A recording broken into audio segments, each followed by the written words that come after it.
Hello, Rachel. Hi, Ryan. How you doing? Yeah, I'm doing all right. How about yourself? I'm feeling pretty good. You feeling pretty good? Are you feeling like you're up for talking about Babylon 5's first season? Yeah. So, I'm Ryan, and you're Rachel, and if people are listening for the first time, we are called YumYumPodcast because of the iconic line of dialogue from Star Trek Discovery, a show that we have covered in the past and will cover again in the future. Unfortunately. And there was an iconic line of dialogue stated, which was a reply to a question, and the answer was yum yum. Now, I know what you're saying. What was the question? The question was, hey, do you want to go kill someone?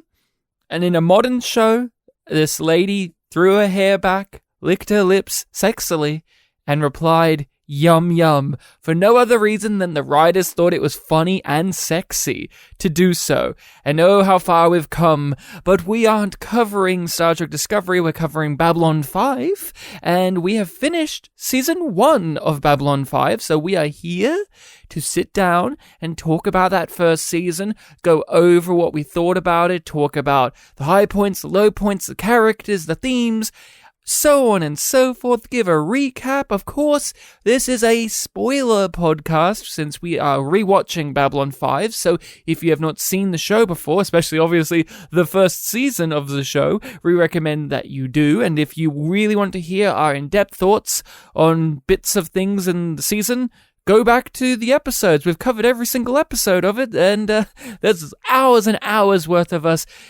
digging deep into all the minutiae, but we're here to just recap and go over what we thought of Season 1. A universe devastated by war has only one last hope for peace.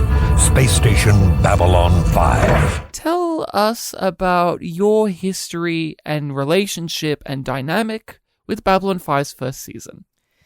You want me to summarize all of the bits that I've said in each episode where you've asked me the same question? I'll just edit it all together and it'll be like this jolty mess of you saying it all, and it'll be like 10 minutes long of you being like, so Ryan, you're good at turning me on. You should probably ignore that. I will give you an alternative and give my own summary without you having to do a supercut. Okay. So I watched this show because you made me.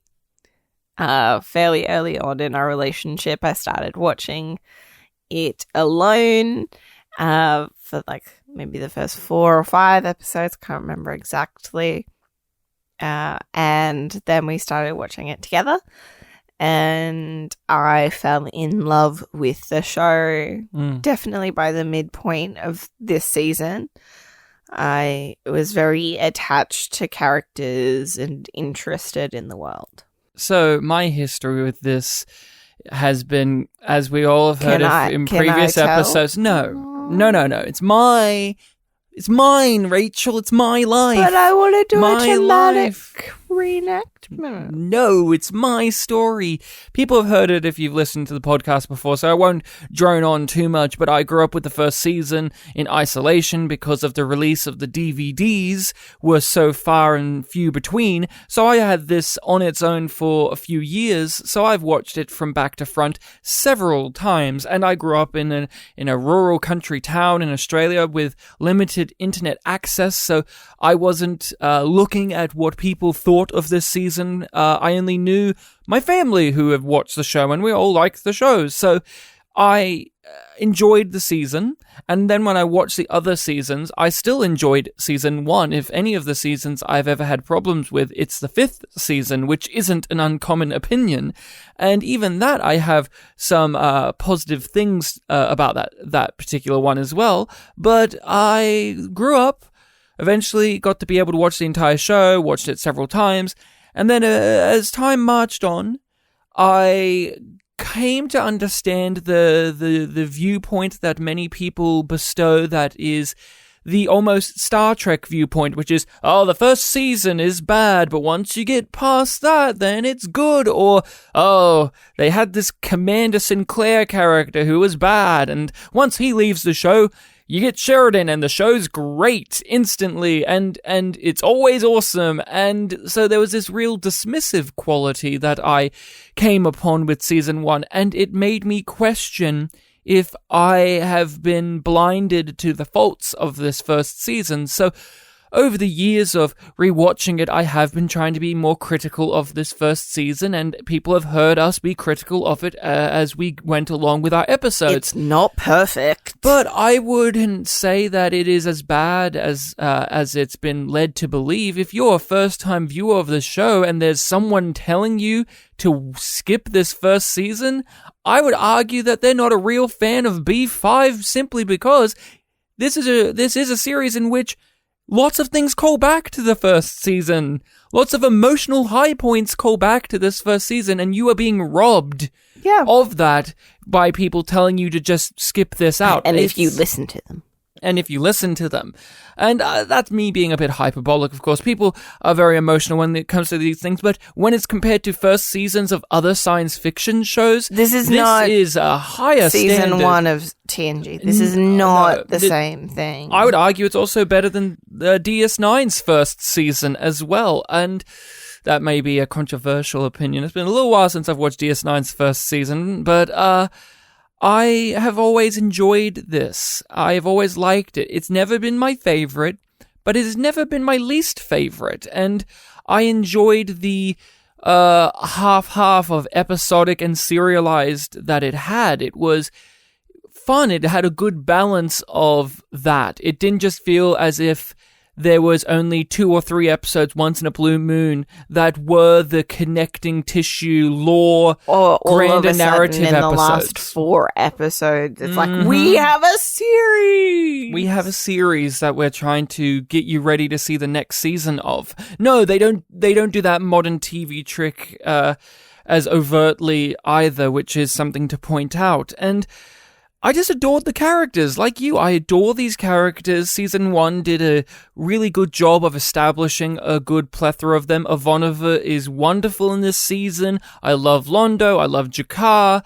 Of course, these characters get better as they go along, but in terms of getting me to like them off the bat, they succeed at that, while other shows, like your Star Treks, like your Battlestar Galacticas, like your Star Wars shows, they rarely, if ever, succeed at doing that as well. They take a longer time. As we say, Star Trek The Next Generation's first season, I think, is absolutely atrocious. And there's barely, if any, characters in that first season I like. It's when we get to season 2 and season 3, that's when it really kicks into gear. Here in season 1, Londo's great from the start. He's great from the start, and he will be great for the rest of the show. That's a bare minimum, and that's just one example of a character that's awesome or wonderful to watch. You looked as if you needed a friend. I did. Thanks. You're welcome. Now, I go to spread happiness through the rest of the station. It's a terrible responsibility, but I have learned to live with it. As we've plowed forward, reviewing this and analyzing it and breaking it down, I won't lie by saying that it's been a pleasant experience all the way through. Of course it hasn't. And the more we break it down and the more we note down the writers and the producers and directors and the actors and how they are finding their footing as the show goes along, and if you're more keenly aware of the production order as well, which I am more so than you, but you are aware that it isn't filmed in order, of course. Most TV shows aren't, but you can see the fluctuations in understanding of the material from all involved, including the JMS himself. And we did take some time to examine like the order that it was aired in as well. Yeah, but going through season 1, it still holds up as pretty strong, but looking at it more deeply, there are cracks there. There are weaknesses here for sure. That go beyond TKO. They go beyond, just this episode And is bad. survivors. Yeah, then this episode is bad or this character is bad. Even in some of the good episodes of season 1, there are just some weird acting choices, some lazy or hackneyed or even just weak writing choices that are on display, or things that just don't work for us. And in the best episodes of season 1, there are some of those, but they're not as prevalent as in the bad episodes, of course. And we'll appreciate as the show goes along that these will be smoothed out. And we are from an age in which prestige television is a thing, and people are in a higher demand for TV to be excellent from the start, and often disregard or criticize shows that have rocky beginnings. And this has a rocky beginning. The Gathering isn't great. There are several episodes in the first season that are flat out bad, but it improves upon itself as it goes along, and that's B5 in a nutshell. It keeps improving upon itself as it goes along. Season 2 is a step up from this. Season 3 is a step up from that, and on it goes. While some prestige shows, we say it, Discovery, a lot of those modern Trek shows, Orange is the New Black, several Netflix shows that we could list, they have rocky beginnings and then they fluctuate within a season, the quality going up and down, and that's more frustrating to me than TNG's first season being shit and its second season being better than its third season being great. What do you think about that? Because this is an older show, and with some newer viewers, there's less of a tolerance for waiting for it to slowly get better, rather than it is just instantly Breaking Bad level quality of it's awesome from the start. Yeah, like, you need to appreciate the context. It's its own show, and I am a bit nervous that kind of criticism of the 90s version of Babylon 5 is going to get worse if we do get that full reboot. Yeah, that is something to worry about, especially because fans of yesteryear will have certain expectations, yet they may have forgotten that things started rocky to begin with. We have often gotten that thrown at us when we talk about Star Trek Discovery, where it is the, come on guys, how many episodes did it take for TNG to get good, and how many episodes are there of Discovery? And there is a difference, though, between the model of what television is and the style of storytelling that has developed since then. Babylon 5 was trying to be ahead of the curve in this way, where it's trying to go for a 5-year story arc, and it's planned out from the beginning, but it does have its issues that are remnants of the time that we see as modern viewers that are issues. We aren't blind to that, but you know what I'm saying there, where we see them, but we do have the context of when this came out and the limitations it has, but and if it affects your enjoyment as a viewer, it affects your enjoyment as a viewer. And that's fine, but for us, it's things that we can forgive because they're low level for us. Even when they are persistent, it's just like there are more good things than bad things for us. And in shows where you don't get along with the characters, you don't get along with the vibe of the show, you will find faults. Yes. There is a reason that I discover new things that annoy me about Discovery each time that we do that. And with modern television shows, there are, what I'm going to say are two major differences.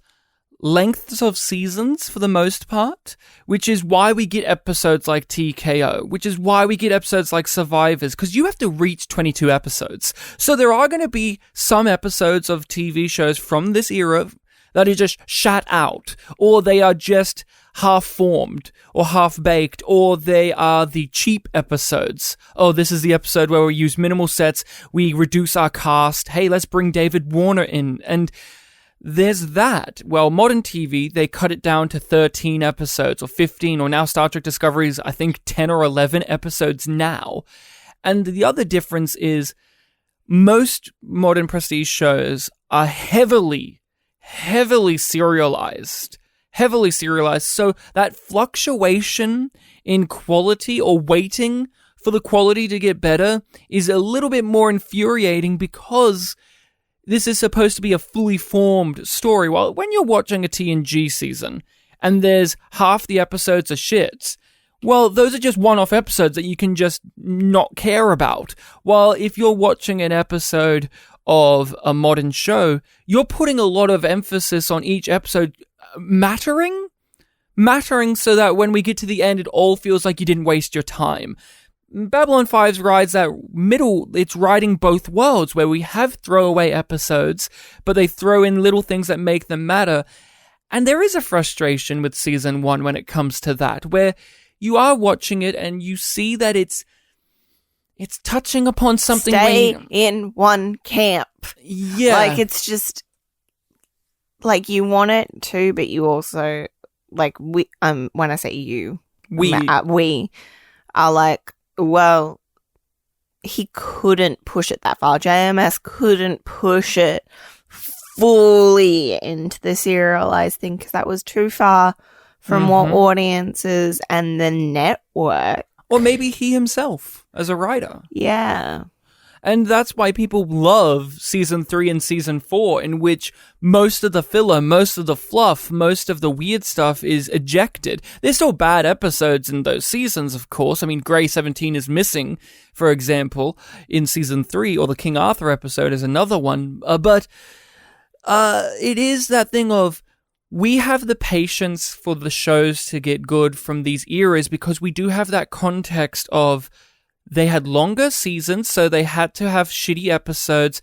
And unlike with with season 1 of Babylon 5 in comparison to others, there is that element of there's more one and done throwaways, less of every episode matters. I have to care about every single one. And if I don't care about 8 out of 10 episodes, then what was the point of watching the season? And we don't begrudge it for it. And I am both terrified and reassured to know that there are still wonders in the universe, that we have not yet explained everything. What are some of your favorite moments? What are the things that flashes before you? Sinclair going to visit Jakar and Natoth being like, he's busy, and then all of the women come out. One of my favorites. Jakar's song. His little fishies. Love it. I'm going to lump together several moments. Londo's speeches. All of them are great. But which one's your favorite? It has to be what he wants. That's a great speech. Yeah. I love it. And I love Peter Jurasek's delivery on it. He wants it all back. The way that it was. That is the speech that comes to mind from season 1, because that's the speech that defines his character flaw for the whole entire series, and we'll see it explored. Yeah. The things that he wants are things that he probably should not want and should not actually get. I'll go for the other tone of Londo and say, it can't be that bad. It can't be that bad. That's a pretty good one. Whoa, so you're going for more of your light moments as favorite moments. What about your more dramatic moments, your more heavy hitters, the more gravitas moments? Anything sticking out from that? I tried to warn them. Oh. And it all happened exactly the way I remember. That's a good one. Didn't think of that one. For me, when it comes to the dramatic moments throughout season 1, I can't help but be drawn to Londo talking to Adira about how Centauri people are, that they live their life for appearances, and he's saying, to hell with appearances, I want to be with you. Another great dramatic moment to touch upon a Sinclair thing is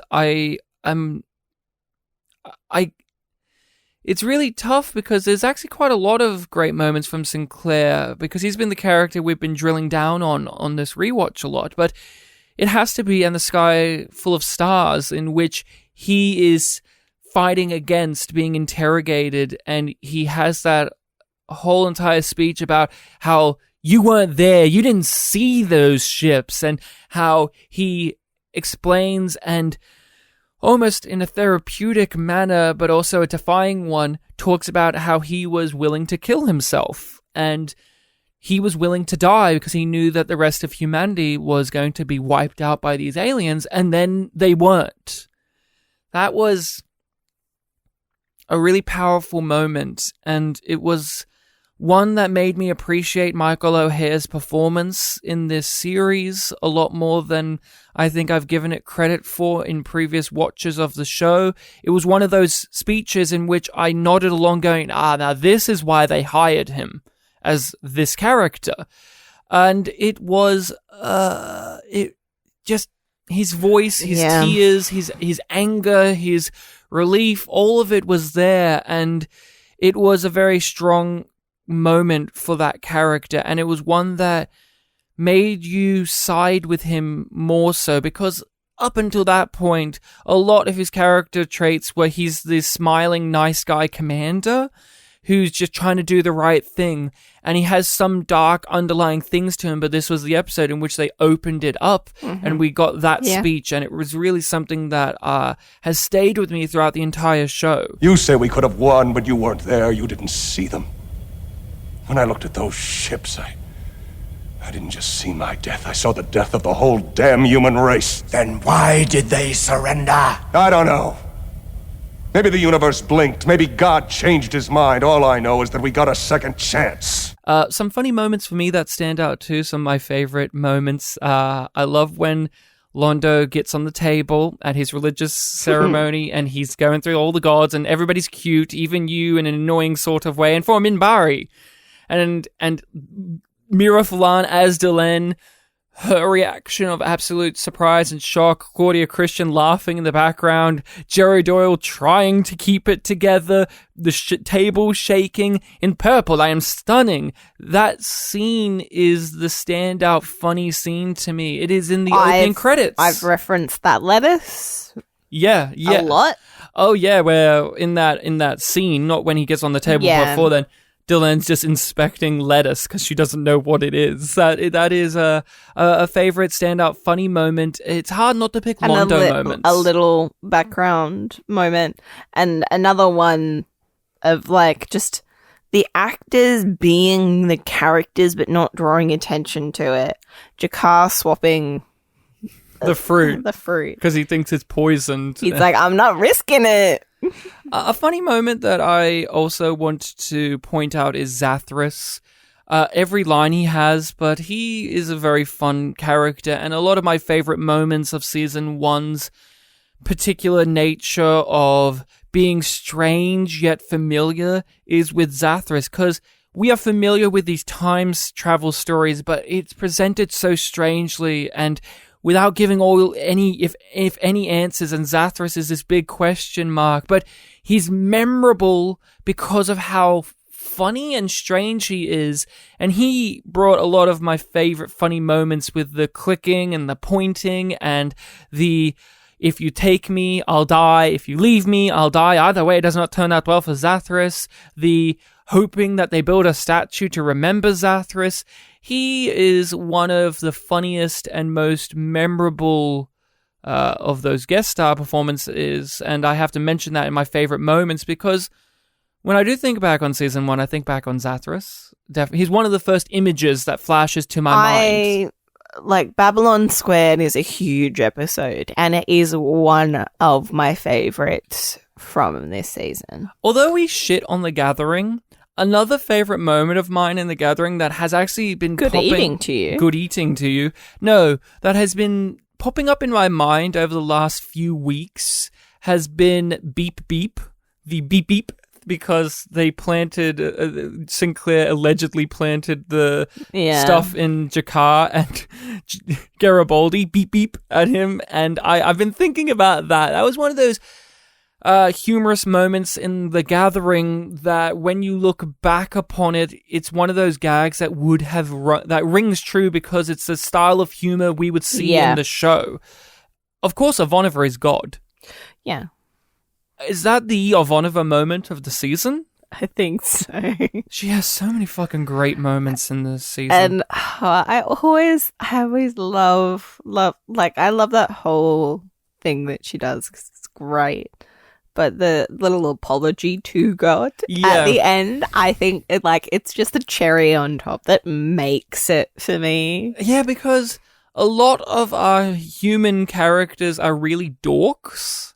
Yes. And that's kind of like a dorky, cute little moment after her being this badass, funny lady. Then her just shyly apologizing to God and trying to take it back. And Claudia Christian, Jerry Doyle, Richard Biggs, all of those actors always knew how to remind us that their characters are slightly dorky or daggy or awkward in their little ways. Michael O'Hara's Sinclair doesn't have... Oh, no, he has that when he's with Catherine Sakai, to give him credit. Like his proposal. His proposal is really... so dorky. It is, and I liked...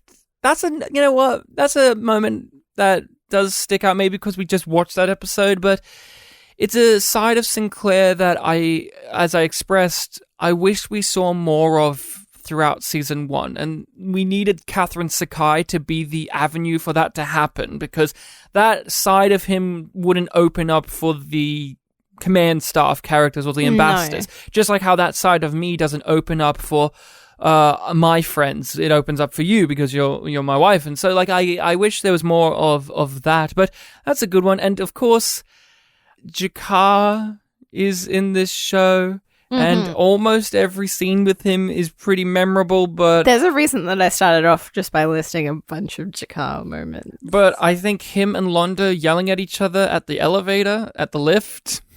With the dude stuck in the middle. Yeah, the dude stuck in the middle. Now look what you made me do! That is a hell of a time. Babylon 5's first season is often also littered with terrible moments. Any standout... Watch your back. Oh, was that it? Watch your back. That's like that. That's the one that comes to my mind right now. Of course, Jinxo is a thing. No, you can't. You can't do that. No. And Mindquakes. Oh, you didn't like Mindquakes? Jason Ironheart is like, and then awful guest star. Child. What's the fucking name? Elisa Belden in Legacies. Is that who you're talking about? That's in a different one to Jason Ironheart. I know, but both have Mindquakes. He has Mindquakes. She has Mind Bursts. They're different. Oh. Mind Burst is when you let out a scream in your mind. A Mindquake is when you use your mind to make an earthquake. Isn't that awesome? Oh, I'm actually having a hard time because there are plenty of moments that leap to mind. It's not so much scenes or exact lines of dialogue or exact writing choices that are coming to me, but images. Images that encapsulate my least favorite things. So, for instance, an image in my brain, and not an exact scene, but an image is Garibaldi in a bar having a burger and a shake with Walker Smith. That's something that flashes to my mind as something that repels me. Or it's a lot of Garibaldi, which is unfortunate because I actually do like Garibaldi. Or Garibaldi in fight scenes where an alien called Bagul or Dagul or whatever, is hitting him with a rubber chain that's making sparks fly off of these plastic boxes. Yes! Oh, no, I know what my least favorite moment is. And it's in that fight scene. Maybe there's other least favorite moments, but this is an image that I say, what is this? This isn't Babylon 5, in which a bunch of Drazis fly down from the roof on these chains and then start wailing on Garibaldi. Excuse me? What the fuck was that? That's the same episode where they have the Star Wars hologram thing in which there's people watching these two knights fight each other. There's just some bullshit in this first season that never really sustains itself, and it's still finding its feet. Bowl of glittery goo at the bar. Yeah, what is that? There's always these random bowls of jelly balls or crystals. I don't know what they are, but I don't like them. Oh, another moment that sticks out as just an image that flashes in my brain of terrible is when Franklin is just talking in the med bay, in a smoky lit med bay with Vance about archaeology and science, and then he's arguing with him about how you shouldn't have let a monster man run around on the ship. It's not exactly the scenes, it's just the essence of those scenes that have stayed with me as something that I did not like. And that was in that episode something I wish the episode was more about, but since they never really delved into that, they linger now as things that should not have been, or should have been better. Oh, and of course, Rachel, the Mutai. What's your problem, pal? You! All of you! You intrude upon our worlds, make mockery of our customs, meddle in matters you do not understand. But humans have no place in the Mutai. It is ours, and we will not let you dishonor it. Not now. Not ever. Did you have a favorite episode? I think I have to be honest with myself and say it's Babylon Squared. Really? Well, why? Why that one? Because it's such a big, juicy episode, but also, like, it links to a bunch of things very overtly, and Zathras is the fucking best. So you like it because of how big it is? But it is a big episode. But it's made by the characters being themselves. Fasten and zip and fasten. Yeah, and it has those big bombastic moments and like the flashbacks and flash forwards and Old playing Sinclair. around with time and old Sinclair. But I think I really appreciate that episode because it lets the characters show who they are. Yeah.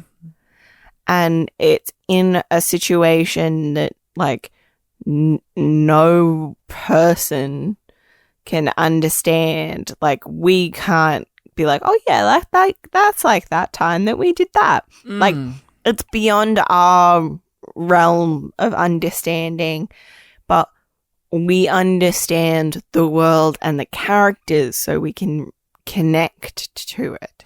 Babylon Squared has always been a standout episode for me, as we talked about. It has so many mysteries that engage me. Zathras is a fun character, as you stated, and as we stated. Something that we didn't get to really mention when we talked about that episode in depth that has just come before me when you were talking about it is... it's hard to put your finger on it, but there is something powerful about being able to see a thing that you didn't think you would be able to see in the show. And that isn't Babylon 4. We knew eventually you would see or would get an answer to that. But no, what a previous Babylon station looked like. We hadn't seen that until Babylon Squared. We just knew they existed and they got destroyed and one disappeared. But the image of Babylon 4 itself, and it's this big station, and it has a different design to Babylon 5. And it's a better version of Babylon 5. And just being able to see the goods of something that you thought you may not be able to see, if ever, in the show, it is impactful upon you as a viewer, wouldn't you say? Yeah. I don't know why necessarily, but when I think back on Babylon 4, I'm also very happy that we got to see what a previous Babylon station looked like and actually got to go inside of it and explore it, and that we will later get to explore it even more so. I think it's hard because overall, Babylon Squared's been my favorite episode of season 1 when I've watched it, but on this particular one and having to dive deep into episodes and break them down and look at the moments and the scenes, Born to the Purple still is one that I have looked back upon fondly as we went along. Although I would like to highlight Believers has been one that talking about it and it generates thought. It has definitely Quality of mercy also comes up in that. Yeah, but to me, Born to the Purple has pretty much what I want from this first season. It's silly, it's a bit messy, it doesn't all work, but it works mostly, and it's a great character episode. It's a wonderful episode following Londo Mollari, and it's an episode that is Londo Mollari. Hearing that the story is about Londo falling in love with an exotic dancer, yeah. It sells itself. You hear that, and you hear that it's Londo, and you buy it. If it was Sinclair falls in love with an exotic dancer, or we have Walkabout with Franklin, where Franklin falls in love with a sexy jazz singer lady, don't believe that pitch. Londo falling in love with an exotic dancer and drama ensues from there? Absolutely. Wonderful. But then it goes beyond that. It goes beyond being what could be a funny episode, and is an inherently sad episode, an inherently emotionally driven story about Londo himself. We learn more about him. We start to empathize, or maybe at least sympathize with where he's at, and so we buy into being on his side when he does the most horrendous things, because you don't want him to do these horrendous things because he knows better, or there's some shred of hope or integrity or humanity underneath all of his bad tendencies. And Born to the Purple is very important in giving the audience that understanding of his character. We see him less as the goofy clown guy. He gets to be that in Born to the Purple, but we get to know him as a person. He has wants, needs, desires. He has foibles. He has sadness. He has interiority and self-reflexiveness, but also he's ignorant and blind. He is a multifaceted and complex character, and Born to the Purple, it is the perfect Londo episode in season 1. It's silly as well. You have many goofy things. The other characters and actors are having a ball of a time. You have an amazing guest star performance for the actress of Adira. She has to sell it as well, and it has stayed with me on this season's rewatch. It has been the one that I keep going back on and smiling. It makes me smile, and we as we talked about in that episode, we have to appreciate that there are those episodes that make you just genuinely heartwarmed and smile, because the show, and that character in particular, is going to get very serious and very heavy and very depressing. So let's enjoy Born to the Purple. What if we're seen together? What will people say? They'll say Ambassador Mollari is a most fortunate man. We got to deal with the shit now. But I got a golden shovel here, and I'm gonna... Yeah, thanks to Dr. Jacoby. I'm gonna... Yeah. Doctor... he has a different name at that point, doesn't he? He has but either way, I've got my golden shovel, and I'm gonna dig myself out of the shit. Okay, so the 3 turds of this season that... Only 3? The ones that we really keep going back to. Okay. TKO. Mm-hmm. Survivors. Mm-hmm. And what do you think? I think the third one is Infection. Yes. Oh, but what about Grail? Grail Grail's up there, but what? I don't think it's worse than Infection. Oh, I don't know, Rachel. Okay, so... Well, then what are your bottom 3? Oh, we're going to full 3. Okay, well, I'll just say it straight off the bat. Survivors is still my least favorite. It has no merit to it, and it is written by somebody who doesn't understand these characters. And it was a pathetic episode, and a skippable episode, and boring. I do not like Survivors. Number 2 would have to be Grail, because it's written as if it's for another show. They don't even attempt to write our main characters, and when they do, they're good, but they're also the most boilerplate version of those characters. Londo likes to party and gamble, and he's funny. That's his character. Grail is also another episode that I would describe as embarrassing and pathetic. They misuse David Warner as a guest star, or he doesn't get anything good to do. I was embarrassed on his behalf. It is a tedious episode, and the general pitch of it being an old man is looking for the Holy Grail. I want to buy it, but it never rises above my scoffing at it. And yeah, it wastes potential, particularly with the Kosh encounter. Oh, I almost forgot. Thank you for raising that. That's another one. They completely waste what could have been a whole episode's worth of idea there about people mistrusting the Vorlons early on, and how... No, I don't even want to engage discussing further of how they could have done it, because, again, that's just saying why this episode's bad. It doesn't fulfill any of its potential to the point in which we could sit here discussing what it could have done or what it should have been. But that's just us saying, in a way, it didn't do anything worth telling or worth showing or worth watching. And then the third one...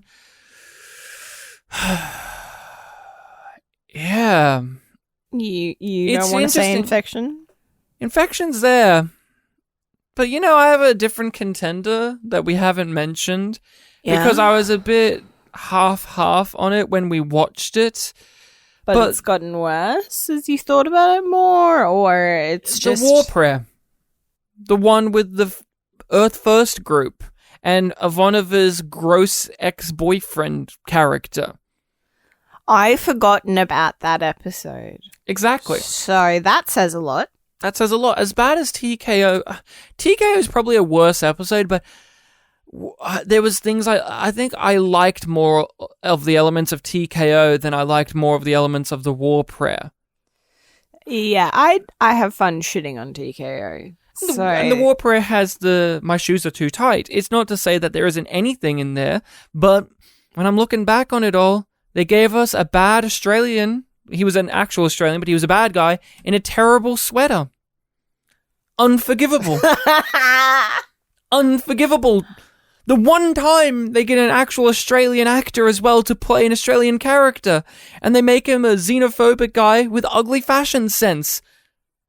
JMS has committed an act of war against Australia because of that. I'm getting angry just talking about it. What about you? How's your top 3 looking? Survivors is my number 1 too, because I don't think number 1 and 2. Wow, I guess 2 spots. Go to hell. Think Infection. Mm-hmm. Yeah. And your number 3? I feel like I have to say TKO. Yeah. So why is Survivors number 1 for you? Because we actually got some pushback from people listening to the show about the disdain for Survivors and the disdain for Grail, which I don't understand. Those episodes, to me, are just objectively trash. But why is Survivors your top pick? One of the reasons is that it deals with Garibaldi's alcoholism so poorly. Yeah. And it deals with him as a character so poorly that I'm like, you had a chance to do something and you show that you can do it. Mm-hmm. And you didn't. And so much of it hinges on that guest performer. Mm-hmm. And I just don't buy her. Well, how about this? We could recast her with Grace Una, who played Elisa Belden. No. How about we swap their roles? No. Drunk again, Uncle Mike? Can you imagine her performing that?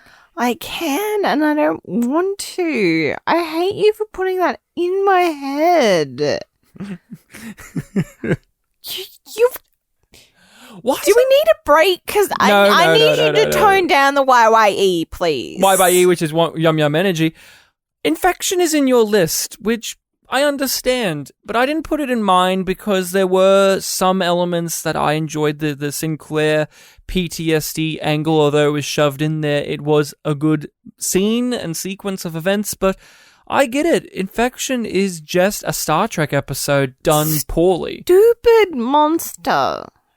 Hey, I thought he was a good-looking monster, but he was just like a guy who screamed, "Protect!" Yeah, he's stupid. Like, we've gone through bouts of commending the production side of things and the style of the show.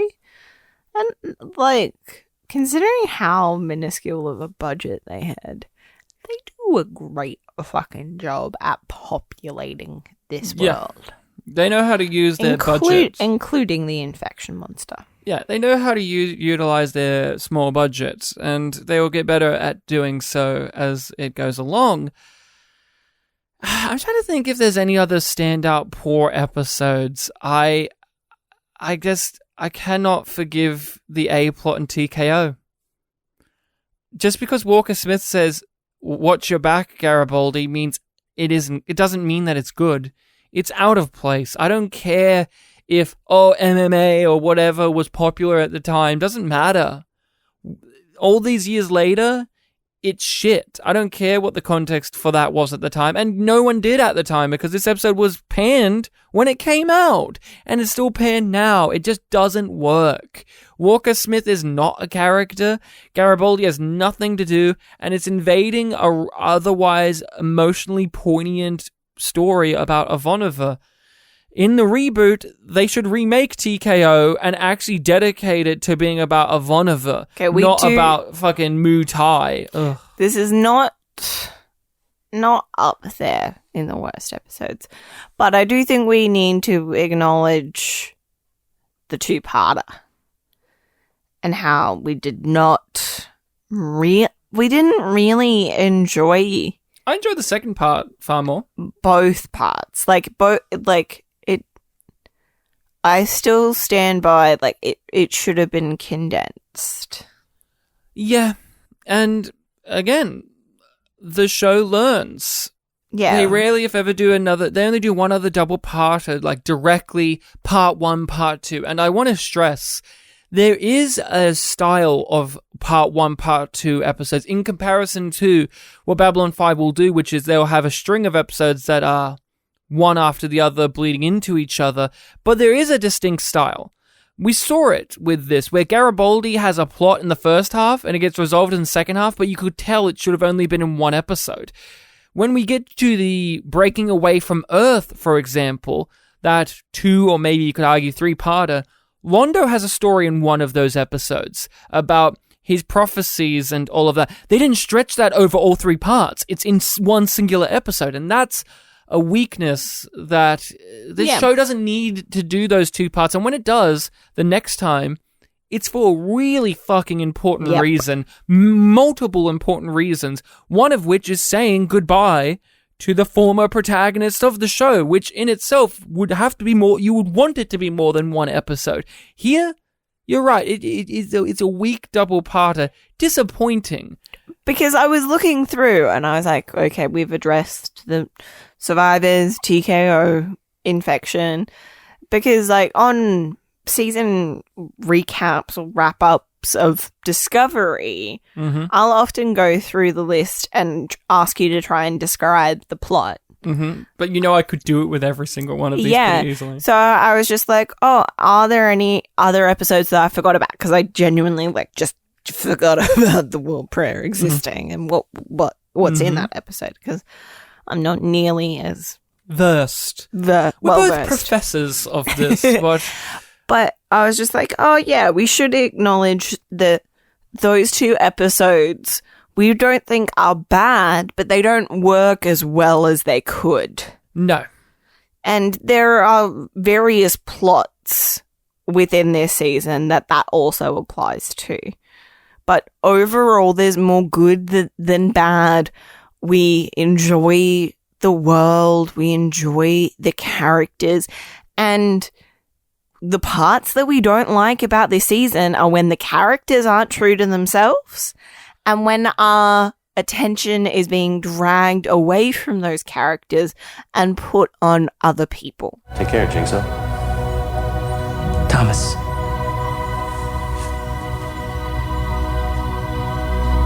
My name Thomas. Go to hell. Who's your least favorite character in this season? And I mean of an actual a main character. You can't just say... Alyssa. You can't just say Jinxo. Yep. He's obvious. It's so hard to disconnect them from who they become. Like, that's what I'm struggling with, because I'm like, well, it's not Jakara, it's not Londo, it's not Sinclair. And then I'm like, oh, well, maybe one of the attachés. Mm-hmm. But then I'm like, oh, but they do this, and then this happens, and then they do this, and like, I get excited thinking about all of our characters. But I think the one that ends up at the bottom of my list, I'm tossing up between two, and they're both still good. Good. Go, do it. You gotta say it. Who do you think I'm gonna say? No, I don't know, but I need to hear you say it, so then I can say, no, it's this character, obviously, that you've forgotten, or agree with you. Who are the people, Rachel? I'm tossing up between Kosh and Linnea. Wow, you're wrong. It's Talia Winters. Oh, fuck! You forgot about Talia, didn't you? Yeah, you did. Talia Winters is objectively, as the professor... No, I didn't consider her. I didn't even consider her, because in my head, she's not even the secondary character. No, she's a main character. She's a main character. She's in the opening credits. She's a main character. You didn't even consider Talia Winters, did you? I can speak on this. I'm so sorry. You're so sorry. I failed. How could you say that about you? Kosh and Linnea? It's Talia Winters. As the professor of Babylon 5, I can objectively say with my science and my equations that it's Talia Winters. Because they never try to do anything with Talia Winters. The most you get is Mind War, in which, guess what? She's a victim. We get it. She's a victim. I know that's her character. Give us more than that, JMS. She's telekinetic, remember? No. Those are things. Give me characterization. Give me nuances. All I can tell you about her character is she's a victim. That's all I can tell you about her character. In the core. No. In the core. But that's part of her victimization, because she doesn't even realize how abusive the Psy-Core is. Yeah. She's oblivious, naive, indoctrinated, victim. It all goes back to victim. If I had to give you adjectives or one-word things to give you about Talia, it'd all just be different variants of that phrase. Victim, victimization, that's it. Weak. That's all I can give you about Talia Winters. If you want me to give you more, it will be less nuanced. It will be just, she's in the Psy-Core. Her and Ivanova do not like each other all that much, but they kind of like each other. They like each other as people. She's subtextually, but not in text, maybe possibly a lesbian or bisexual, but that's subtextually. That's not even really textual in this season. No. And then she is blonde. She has a husky voice. That's it. That's all I can give you on Talia Winters. She's a telepath, and sometimes that matters to plots. Sometimes it doesn't, because they don't put her in episodes, and they give you... Because she could solve the plot, really. It's Talia Winters. They never try. They never try with Talia Winters. I know that you're going to embarrass me by actually keeping in me forgetting Talia, but... Kosh has a stronger characterization to him, he is Mr. Riddles. You don't know what the fuck he's about. Linnea gives us the bike plot, so and the poker plot. Yep. Talia has less to go on than Kosh in this season. And she has a whole plot with Kosh in one episode. And when you talk about that plot, who do you talk about? The protagonist of it, which is Talia Winters? You talk about Vicar and Abbott more than you talk about Talia. She's a blank slate. She is obvious of what she's supposed to be, but they never put any more nuances on it. We get it. She's the person who's in the Nazi group, and one day she'll wake up and fight against it. That's the idea of her character. What else is there? Give me more. How does she feel about anything? I don't know. I can't tell you.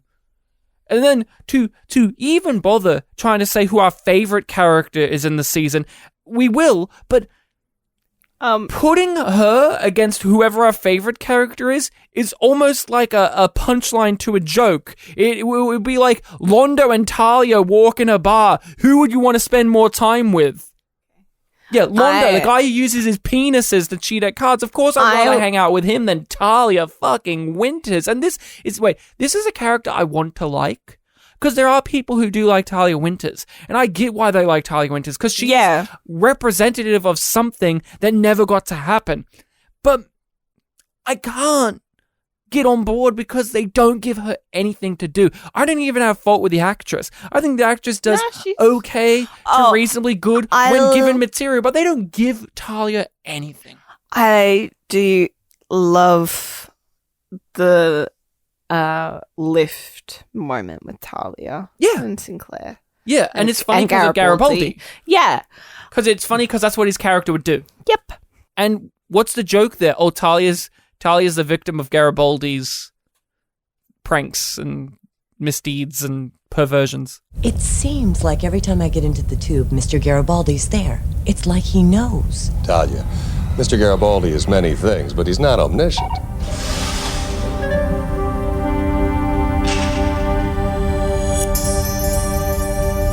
Favorite characters is always hard because is it right or wrong just to say it's obviously Londo? Yeah. In this season? Because it becomes harder as it goes along, because Jakar gets way more stuff to sink his teeth into as a character in the second season and third, where he rises up. But in this season, it's head and shoulders Londo, right? Yeah. Londo is number one. My close second would have to be Ivanova. I love Ivanova. She's so good. And out of our human characters, she's excellent. Sinclair's great. Sinclair's my two. Sinclair, we will talk about because he's definitely the character that we've gotten a lot out of on this rewatch. And as a protagonist, he's a lot more functional and a lot more compelling than most give him credit for. But it's Londo Mollari. He's funny, he's sad, he's angry, he's well played. I would love to hear from people who watch Babylon 5 who don't like Londo and Jakar and how they manage to watch the show without ripping their eyes out. I would argue that can you even enjoy Babylon 5 if you don't like those two characters?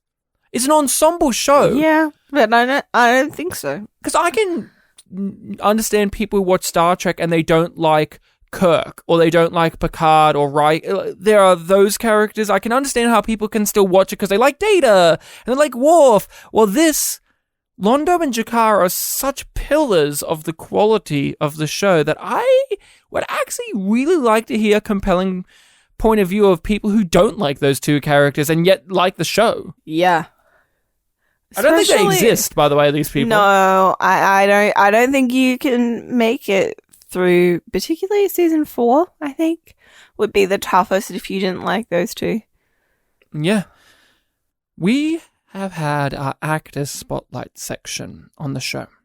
We've gone through each episode, highlighting an actor, big or small, guest star or minor recurring, going through their career, talking about their performances in the episode, giving some facts about them. Who has been the spotlight actor for you in this season? Okay, so I want to clarify this one. So, is this based on their performance or our favorite, spotlight discussion that we've had? I wasn't thinking about the discussion itself necessarily, but you can. I was just thinking about when we walked into this and we said we're going to highlight an actor and we're going to talk about their career, talk about their performance. We thought that would be fun, but there have been some, both analyzing their performances and looking at them in real life, that have really captured our attention and given us a finer appreciation for what was in the show. Whether we found out that they were from a previous series that JMS has worked on, or a show that he grew up with. To me, the standout person is obvious. It's Theodore Bickel as Uncle Yossel. Yep. That was who I was going to say is like the best guest actor that we have had on this season, because he brings it and he elevates it without distracting. Because he also has another hard job, which is he is the best part of what is considered one of the worst episodes in the entire show. He is a lovable one guy. of the reasons why you want that to be the A-plot so much. He's one of the reasons why you could argue to watch the episode instead of skipping it. But also, as a real-life person, he seemed like a fascinating man. His background in musical theater, for instance, his ability to do multiple languages and accents, being able to play bad guys and good guys, and just his inherent ability to transmit through my television screen the feeling of standing in the room with him. The warmth. The expressions on his face, his big beard. He was a very interesting real-life figure, and I also have an attachment to him because I really liked his performance in Star Trek. Again, a one-and-done performer, and he leaves a long-lasting impression. I would also like to highlight that I really enjoyed learning more and discussing the importance of the career of Trisha O'Neill, who was the mother in Believers. It was fun to kind of delve into her relationship with Star Trek and Murder, She Wrote, and a few other things in general, as well as actually diving into the performance side of Believers instead of just a scripting side, and how she, as a performer, communicated so much about the dynamics between her and her husband and possibly the culture that they're from, of this maybe patriarchal society, because of how she acted, and with some little lines of dialogue that maybe indicated that she was also somebody that, although not one of the most memorable guest star performances and in an episode that people hate, she was somebody that I appreciated learning about and looking deeper into their performance when watching it. Yeah, another one that I want to know is, like, I remember fondly is Louis Turan. Yeah. Because Dral. Dral, the extra stuff that we got to bring up with him and how he had, like, a career on Broadway, and that it really adds to your understanding of his performance when you have that context, and that's something that we've assumed, but actually getting to know the facts of it altering our perceptions and understanding and appreciation of the performance and how definitive those decisions were for him, like, in terms of, like, him being cast, but also then Doral having to be recast, that they were like, no, we need to have somebody who can bring that as well. And with him, as well as some other guest star characters we've mentioned, like Theodore Bickel or June Lockhart or Sarah Douglas, they have a certain background, a certain flavor as an actor that the series actually utilized. We've complained so much in the first season they get these actors that have certain skills and certain things you want of them, and they don't do them. Ducky from NCIS, charming, funny, charismatic, can be a bit of a bad boy. Completely wasted. Unlike with someone like Sarah Douglas, who I play bad ladies with my thick English accent, and she does that with Deathwalker. She does it in her sleep, but she makes it look easy. And love June Lockhart for the same sort of reasons. June Lockhart, you get the mother from Lost in Space, and yeah, she's awesome in the episode because she does exactly what you want June Lockhart to do. Act her ass off and come across like the sweet old lady that she is. I would also like to point to, we've already talked about him, but Tim Choate as Zathras. Yeah. We will get to see him again and again, but he evidently was a guest star performance that was so impressive that fans have attached themselves to this character and wanted to see him again, and JMS wrote more and more of him, even after Zathras was gone. Yeah. He came up with a silly way, but a fun way of just allowing us to see Tim Choate again, and to have him then pop up in Crusade.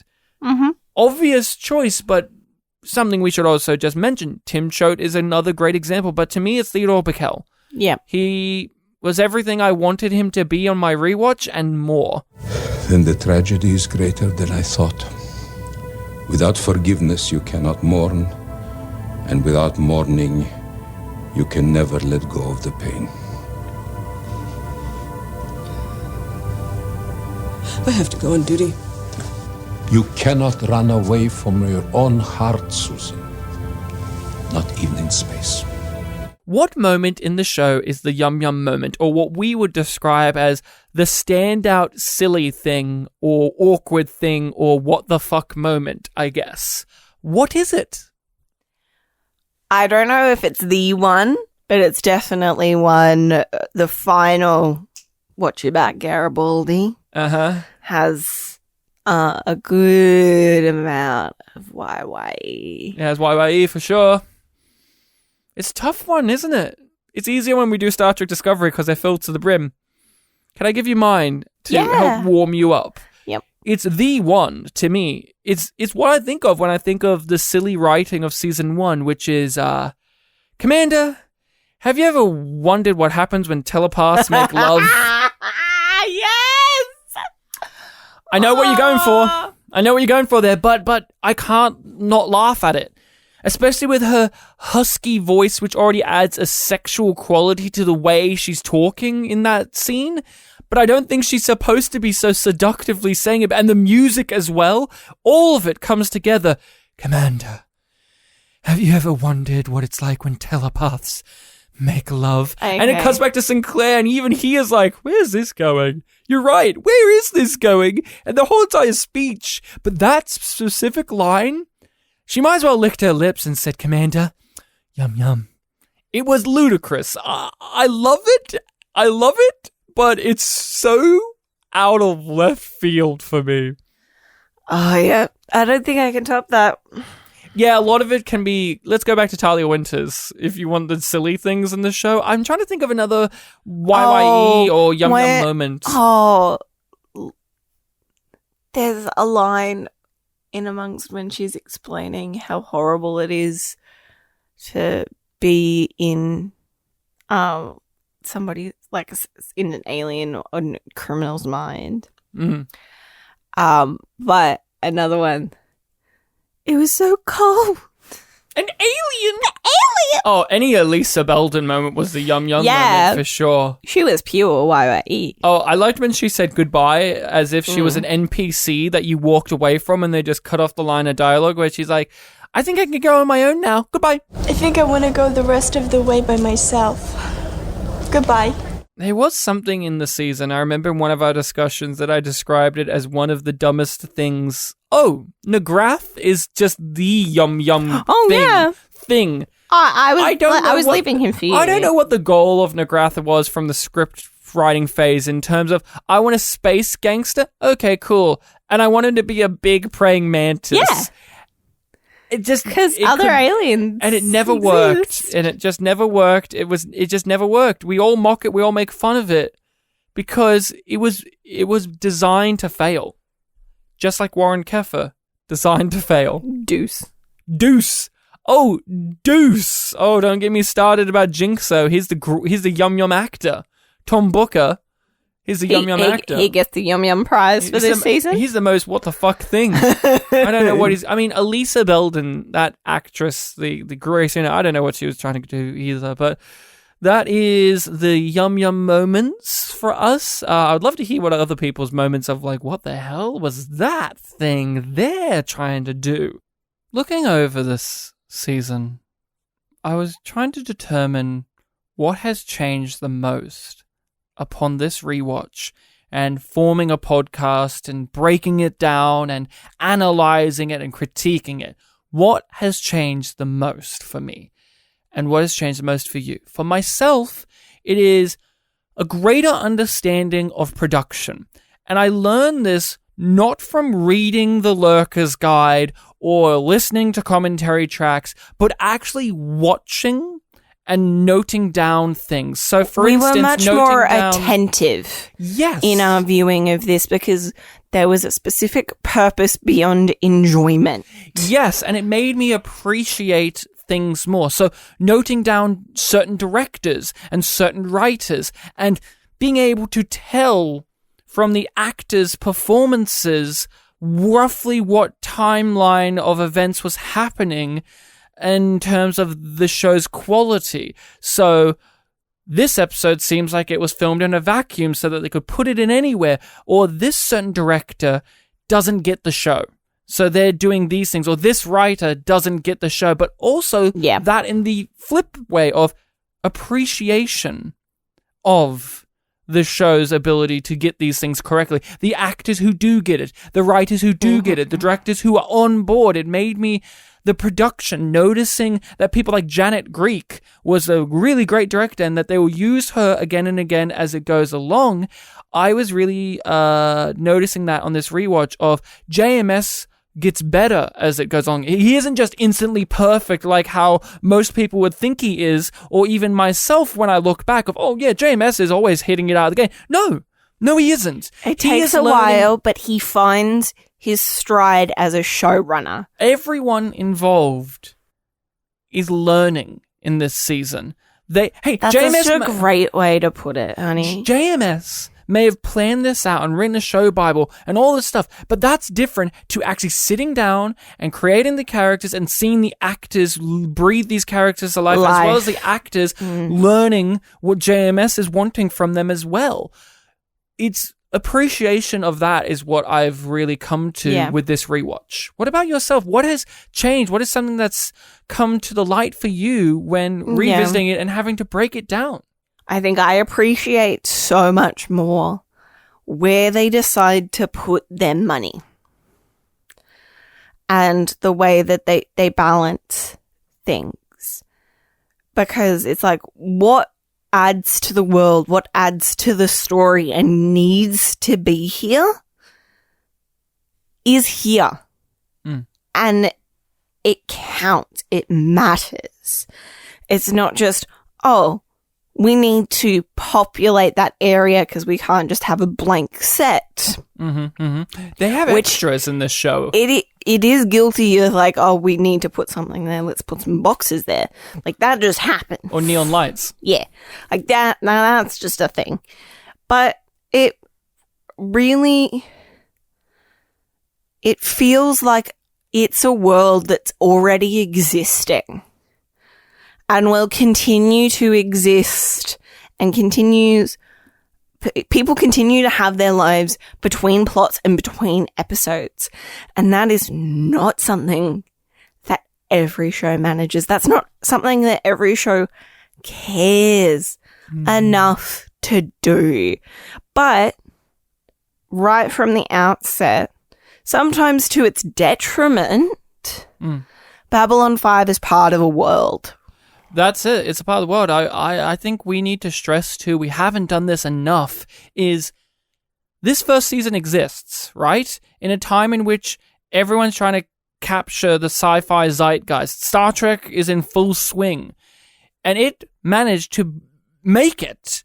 If this first season wasn't as good as it is, and if it didn't create such a well-defined world, aesthetic, and characters, it would have just been the faded Star Trek ripoff show or whatever. This managed to be its own thing. It was an original property. It was an original thing that came to life. Hence, the next question I was going to ask is this season as bad as they say? I can't say that, because if it was bad, as they say, or if it was terrible, one, we probably wouldn't have gotten more, but also it does an amazing job of creating a new sci-fi IP. It creates a new world, new characters, new ideologies in comparison to the competition, in comparison to the other things.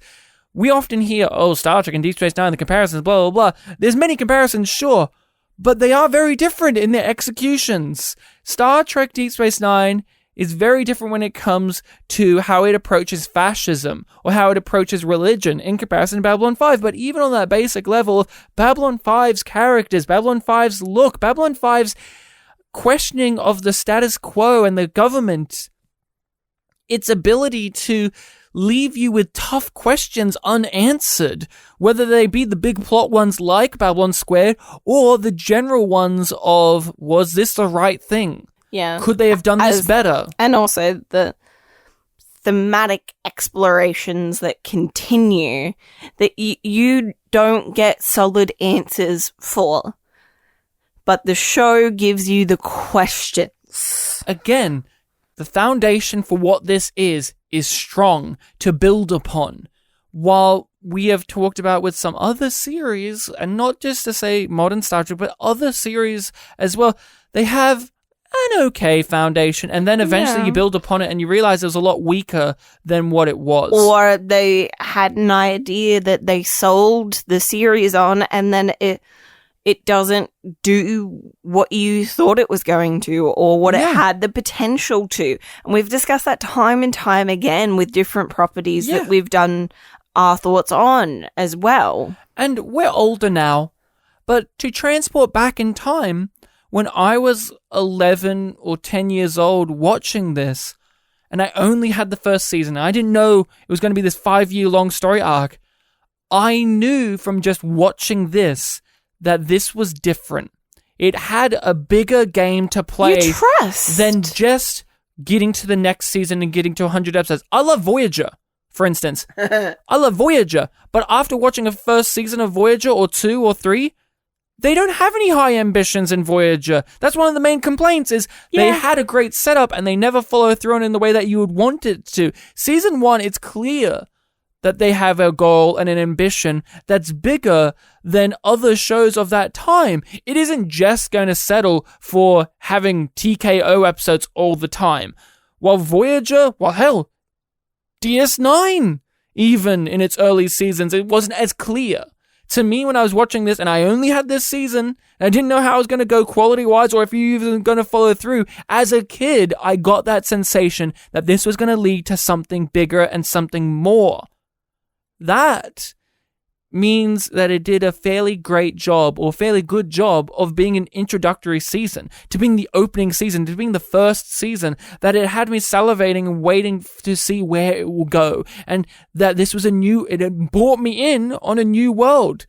Some people it doesn't. Some people they're the elitists of their Battlestar or Star Treks or whatever it is, and they don't want it. Well, this show isn't for everybody, and that is fine.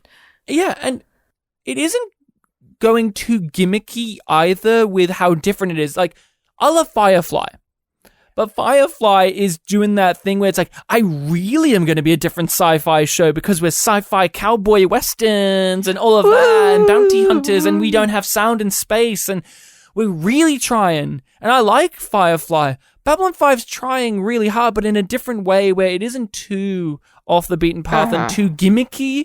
Like, I love Firefly, but it's a gimmick. It's a very strong gimmicky thing, like Space Cowboys. I get it. Guys, I love it too, but here, space politics. Sure, why not? Star Trek's always had... Wing in space. Sci-fi, like Star Trek and many others, have always had politics in there, but this is like, no, our heroes are the ambassadors. Mm-hmm. Are you going to side with the people who make the deals, who make the choices of power? You think it'll always be like this, Michael? Little powers at the mercy of bigger powers, politics before morality, expediency before justice. Seems to work for everybody, except you. Maybe that's why I like you. Let's talk about Sinclair, because he's the protagonist of our show at this point in time, and he has been the real person. Both Michael O'Hare and Jeffrey Sinclair have been the person and people that we have really appreciated and been drawn to and liked in our discussions and rewatch. And I have been surprised by that within myself, because I've liked Sinclair.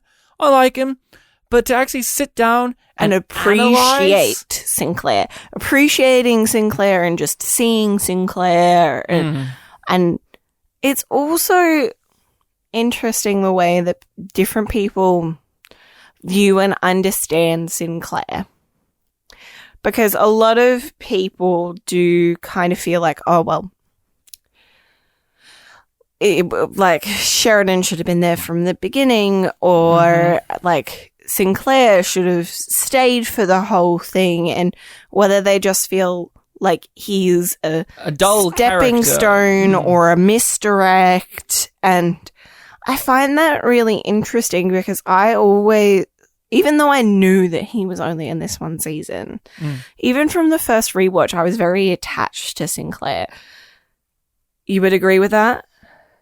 Yes, you were very attached to Sinclair. I like Sinclair fine, and I just took him for granted. I liked him a lot. I had resentment for when Sheridan came in because of reasons we'll talk about when he comes in, and we'll talk about those as we get to him. But yeah, Sinclair, I think I got it when people talk shit about him because he was a subdued character. He was a bit stiff as a character, not just performance, as a character. He's more Picard than Riker. He's more Picard than Riker. He's more Picard than Kirk. And so I got it. And he was a sardonic character in a lot of ways and a naive character. While Sheridan, he was Mr. Handsome and he's in action scenes and he's got the orange juices and hey, he loves Delenn. Part of Sinclair's arc is that he doesn't go into those action scenes.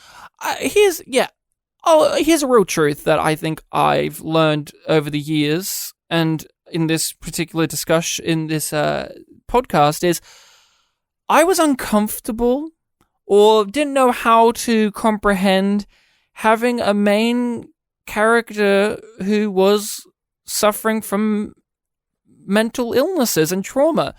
I didn't know how to take a character who was coming to terms with that through digging further into work, but also into spirituality in the most minor of ways. He doesn't get overtly spiritual, but he does have, Sinclair, this very spiritual aura about him as a man.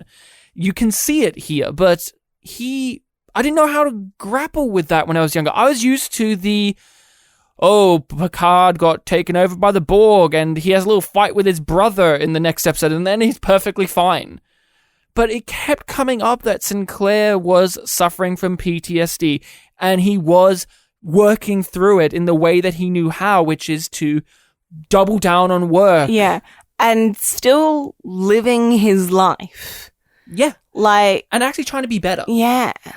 And it wasn't milked for drama in the way that I'm used to, too, with main characters suffering from traumas, in which it's milked for drama, in which he gets into fights with colleagues, and people are using it against him in ways to undermine his authority.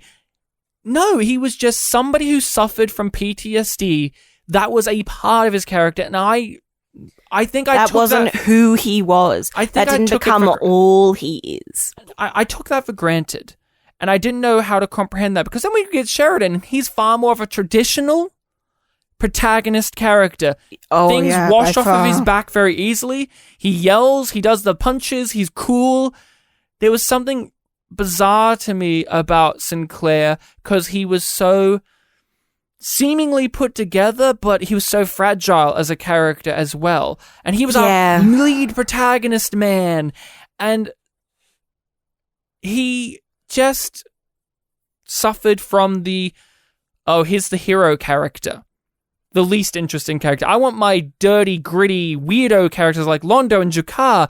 And in these shows, you have to have the white guy, male protagonist character to keep things balanced. Yeah. And I also rejected that because those are my least favorite characters in shows for the most part. I don't really care for your protagonist characters. They're fine. Captain Archer, he's fine. He's not my least favorite character, but he's not my favorite character. He is fine. And that's how I was with Sinclair. But now having to talk about Sinclair and delve into him and actually break down the writing, he's so good. As a protagonist, he has so many layers to him, and using him as a vehicle to explore the thesis statements of the show, he's really good as a character for that. He's a good vessel for that, and he has opinions, he has nuances.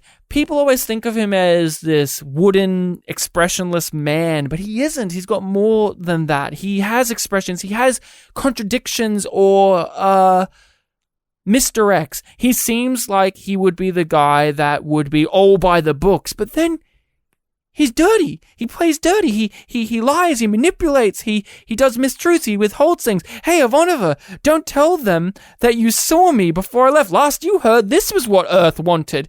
Hey, I'm going to stand up for the workers and their rights because fuck Earth government.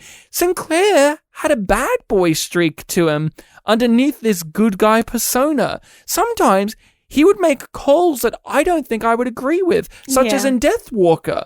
He was for the immortality serum. That was the episode where Garibaldi was the morally upright guy. He was willing to let a child die, Sinclair, because he was willing to put his own personal beliefs to the side. Yeah, because they needed an advocate.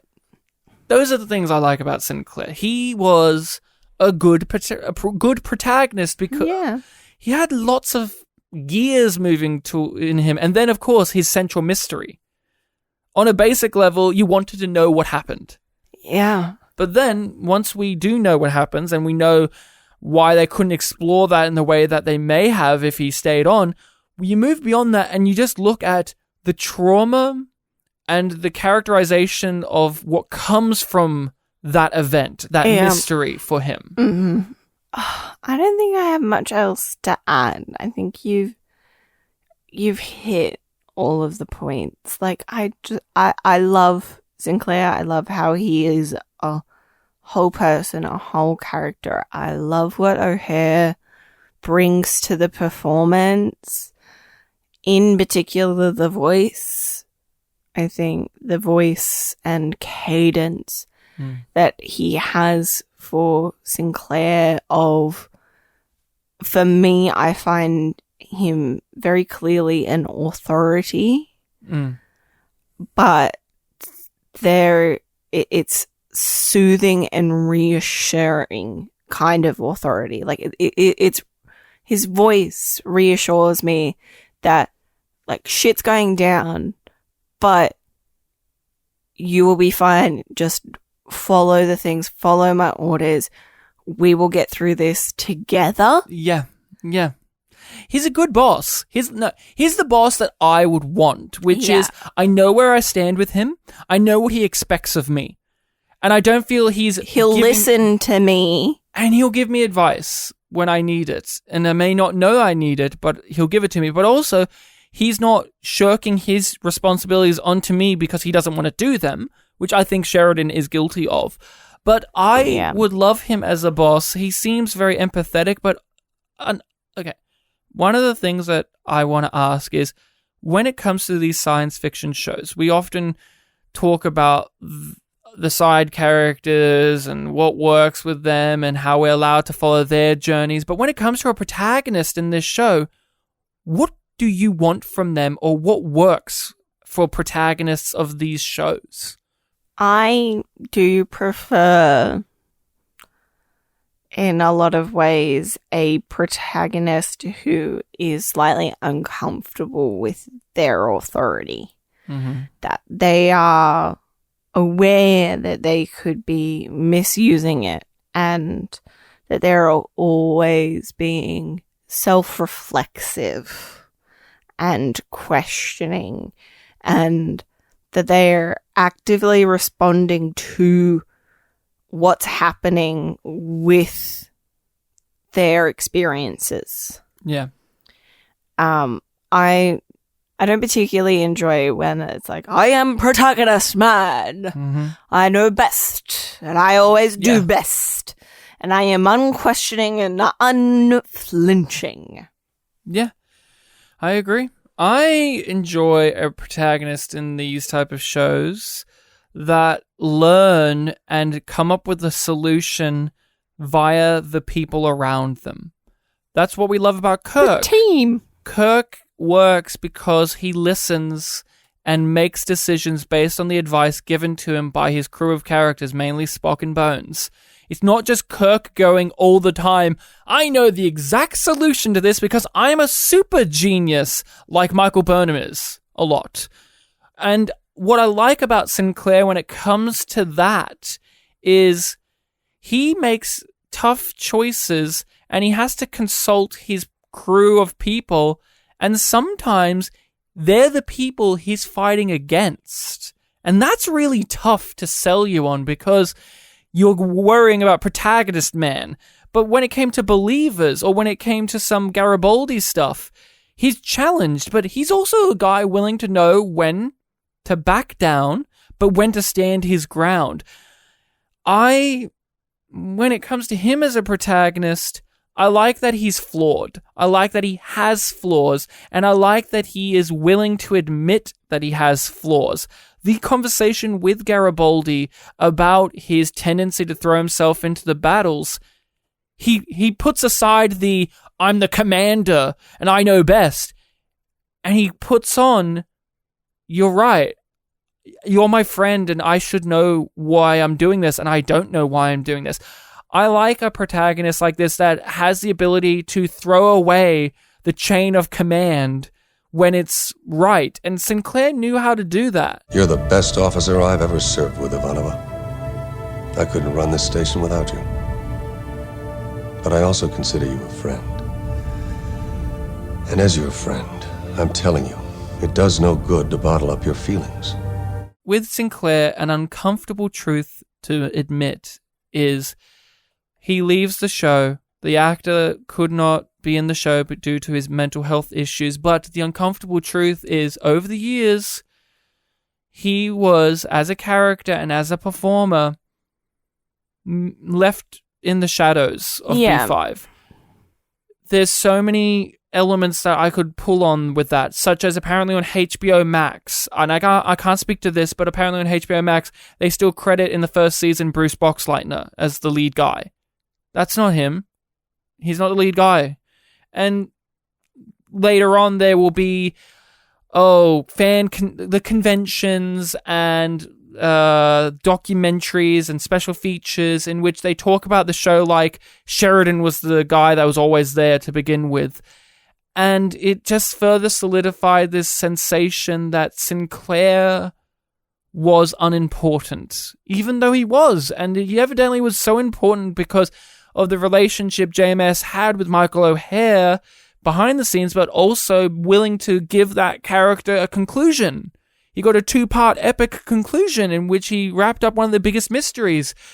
But over the years, with just how the nature of the beast is, the marketing and the special features and the conventions and the Reddits and all of that, there is just this element of base thing of there's more of Sheridan. There's more of Sheridan, but also Sheridan had that firecracker charm that we're far more comfortable with in your lead protagonist. He's the more typical protagonist. He's Tron. He's Tron. And it reminds me of how it is with Eccleston in Doctor Who, where there was this period of time where people just say skip 9 as the Doctor, and it bewildered me because he was the guy that started. He was the Doctor that started the new era that's been going for however long now. How can you skip Eccleston? And people like that with Sinclair, and I don't get it. I never got it. He was the guy, and it's just something to commend. Though is I have rarely, if ever, seen a show, and I'm sure there's many that I'm not thinking of, that lost its protagonist character that was central to it, and managed to put in a new one and still work. That is something to praise with B5. Not to just say that the community and the production and all that that basically put Michael O'Hare and Sinclair to the side for so long. And really, a lot of people's appreciation of Sinclair has happened because the knowledge of Michael O'Hare's struggles, and he passed away. That was something that was huge on me, is he was the first science fiction captain commander character that I grew up with that passed away. We still have, at this moment in recording, we still have all the Star Trek captains. There's something really emotional about that. It doesn't make sense necessarily, but there's something very poignant about my attachment to Sinclair. I didn't realize how strong it was until we lost the actor as well, where, oh my God, one of my sci-fi commanders or leaders or protagonists, that actor's gone. And in a way, it really closes the book even more so on this, that I hadn't experienced before, because all of my other sci-fi protagonists, those actors are still around and still acting and still being in tons of stuff, while Michael O'Hare, he passed away, and I've only ever seen him in Babylon 5. So yeah, a part of my appreciation of Sinclair does come from that too. It's something to talk about, where you want to appreciate just the material itself, but there is that layer of you are hard-pressed to remove the death of the author or the death of to apply the death of the production or behind-the-scenes stuff. And for newcomers to B5 who don't know these things, there have been many who just like Sinclair a lot. That politics, that drama that people will put onto Sinclair doesn't exist for these newcomers because they're just seeing it as it is. They don't know the history. They just see it, and there are many people like Sinclair. Our friend Bartek, he was one of his favorite characters, if not his favorite character in the first season. And he knew that Sinclair left, but it didn't affect his viewing of Sinclair as a character. And I think that is one of the positives, is over time, new people are coming to B5 and they're getting to see Sinclair without all of this baggage that the fandom has carried over the years, including the revelations about why the actor left and then his untimely death. Like, for me, there are people out there that are just watching B5 for the first time now, and they just like Sinclair because of how he's written and how he's performed. All of this Sinclair talk, we actually gathered some comments together from our social media because we asked people to give us their perspectives on this character. He was our lead, he was our protagonist. Not everyone has this exact same opinion as us. Many people have a difference of opinion on him. Not only the difference of opinion, but their journey with Sinclair and how they feel about Sinclair. Not just where they are now, but how they felt about him and how maybe that's shifted or changed or stayed the same. Yeah, so we've gathered together some comments from our social medias, which everyone can follow us on under YumYumPod, but we've also gathered some feedback and commentary and thoughts from some previous guests that we've had on the show. So first we're going to go through and read some comments from the Twitter and Instagram, and then we'll hear from a few of the guests that we've had on over the course of this season. So, Rachel, you tell us first what people on Twitter had to say about Jeffrey Sinclair. Let's start with a nice, simple one from Steve.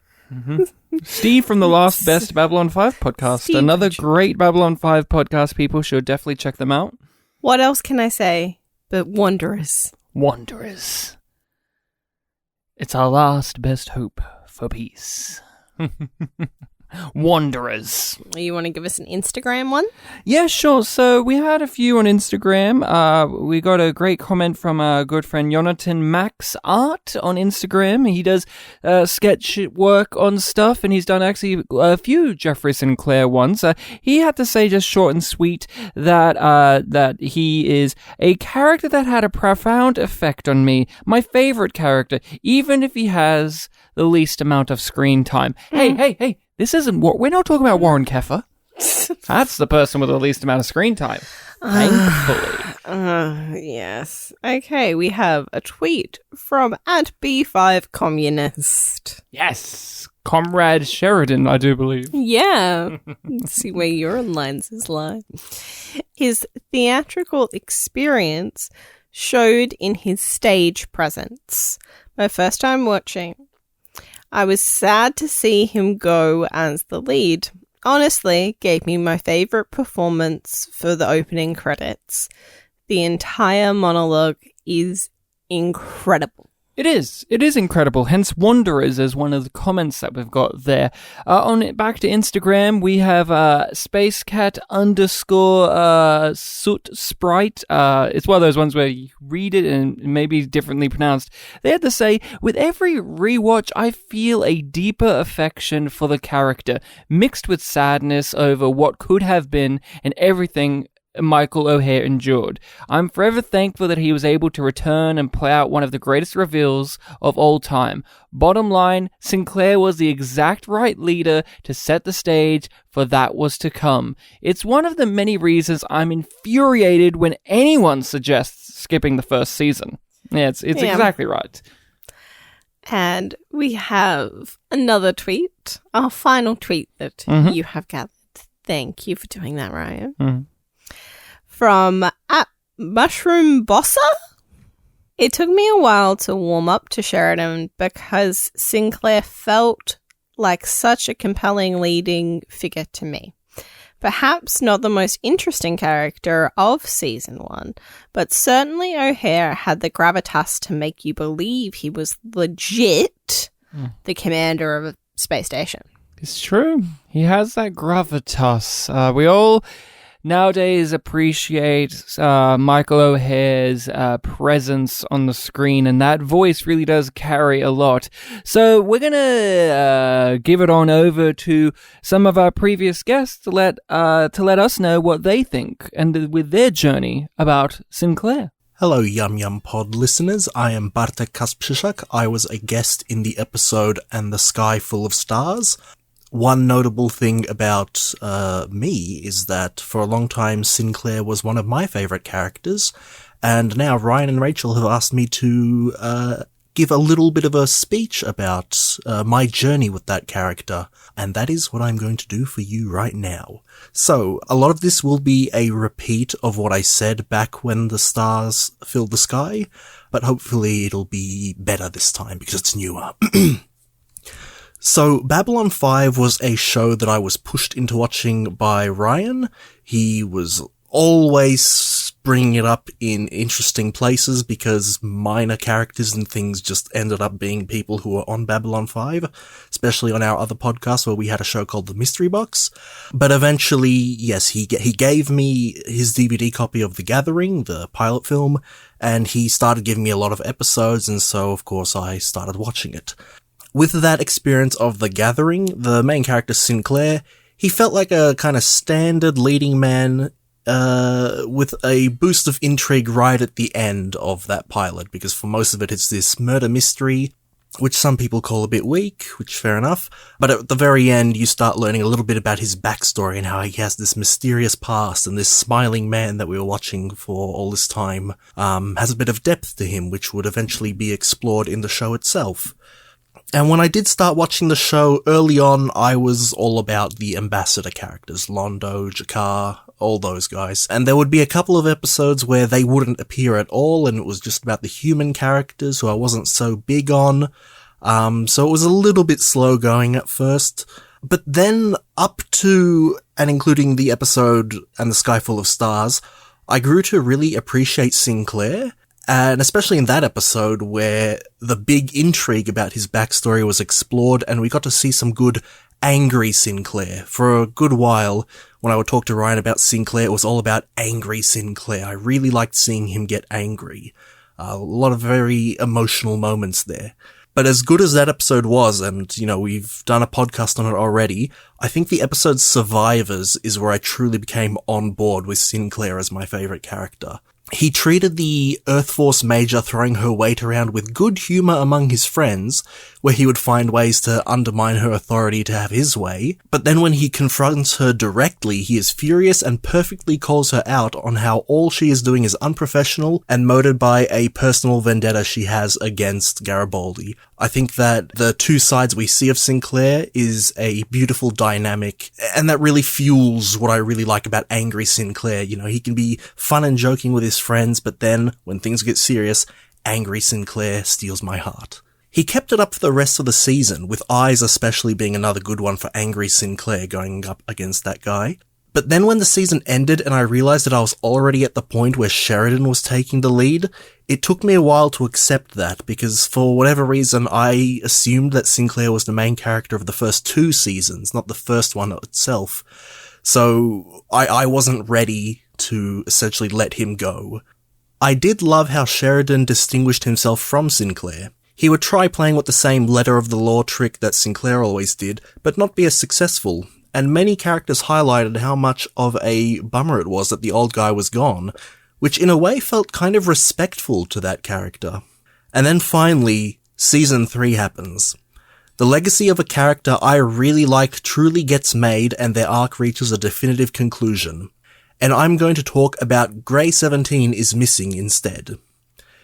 Grey 17 is Missing is the second best episode after TKO.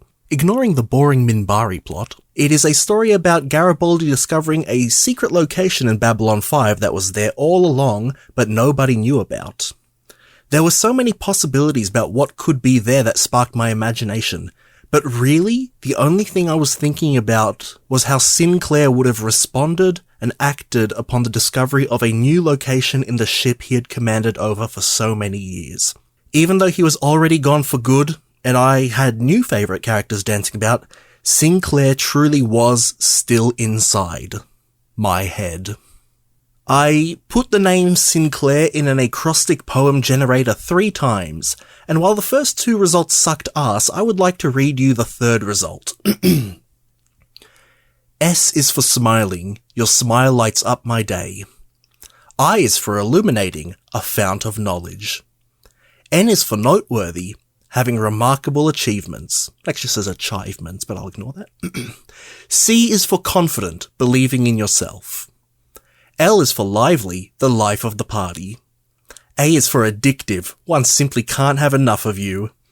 I is for impartial, fair and unbiased. R is for radiant, you are a shining light. Thank you for listening to my speech class and Mr. and Mrs. Sliwinski, and have a happy new year. P.S. At the time of recording, the YouTube video R.I.P. Nagrath has 103 views. Now that Season 1 is over, that king is gone for good, so you have no excuse not to give it a few hundred more views each. Bye-bye. Hey, Ryan and Rachel, this is Julio from The Contrarians, with some thoughts about Commander Sinclair. Mostly, I guess, to confess that I wasn't the biggest fan of Sinclair when I first started the show. It took a while for me to warm up to him. I think the performance from the actor, it was a little too theatrical, and not obviously compared to London Jacquard. Yeah, he's tame, but compared to the other humans, it just there was just something about the way that he expressed himself, that the way he carried himself, there was. And I felt a little too solemn, maybe, which also made it a little weird when he had these lighter moments. I just had a hard time wrapping my head around it.